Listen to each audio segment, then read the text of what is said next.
Hey, this is Brian with worshiptutorials.com. I am on my way to rehearsal tonight. I am thinking about rehearsals, and I'm thinking of a few ways that I believe that you can be a rock star at rehearsal. I'm actually helping lead worship at one of our campuses. I'm not like the main worship leader, so today I'm sort of riding in as a volunteer almost. I'm going to lead a song or two, but I'm more in a capacity as a volunteer today, which is a little different for me. And it just made me think of, man, what would I do if I really wanted to be like the best volunteer possible? I would do these three things. I would do more than these three things, but these are three things I would do. One thing I would do is I would show up early. A lot of people say show up on time. And showing up on time is nice. Certainly showing up late is no good.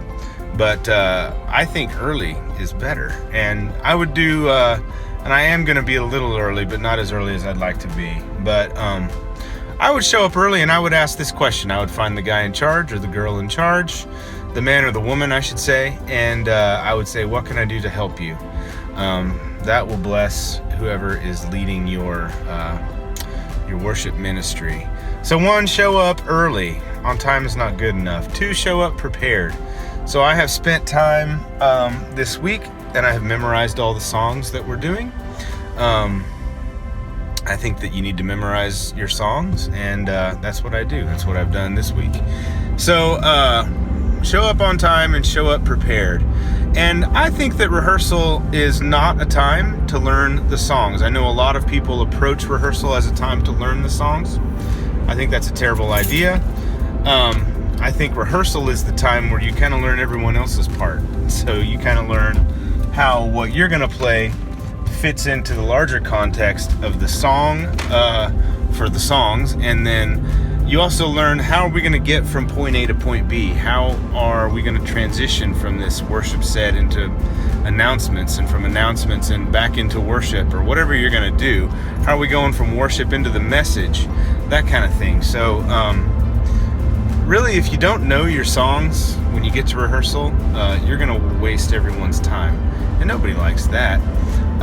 Now, if you're not given the songs to learn ahead of time, then that's a problem. And I would recommend that you maybe approach your worship leader, whoever it is that plans and sends out materials ahead of practice.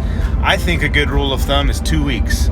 That gives people enough time to know the songs, to learn them, and prepare them. And if you're not really given that much time to do that, you're really not being set up well for success. And I think that is an important thing on the part of the leadership of your church or your worship ministry. So show up early, show up as prepared as you can possibly be.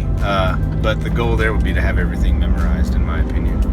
And the last thing is to be flexible. So I know in my experience, many times as a worship leader, a lot of times you might have an instance where, say, your senior pastor or maybe you or maybe your worship leader kind of feels the nudge of the Holy Spirit to change something. Or maybe something just comes up and you just need to make a change. And, maybe that change is that a song gets cut. And maybe the song that gets cut is the song that is maybe your favorite song, or maybe if you're a vocalist, maybe one that you're going to lead. And I understand that doesn't feel very good. If I showed up at rehearsal tonight, and the main song that I was leading, I was told that, oh, we're going to cut that song. Sorry. I would have a choice to make. I could either get upset about it and cop an attitude, or I could just understand that for whatever reason it was necessary to cut that song. A lot of times, in my experience, those changes come about because of movement of the Holy Spirit within your leadership. And that's something that you need to embrace and celebrate and do everything that you can to work with and just have a great attitude. So if I show up tonight and they say, hey, Brian, Our Great God, that's the song I'm going to sing tonight. Our Great God is, we're cutting it, I would say, okay. And then we would move on. So those are my 3 tips to just excel in a rehearsal environment. 1, show up early, ask what you can do to help. 2, show up prepared. Hopefully you have everything memorized. And 3,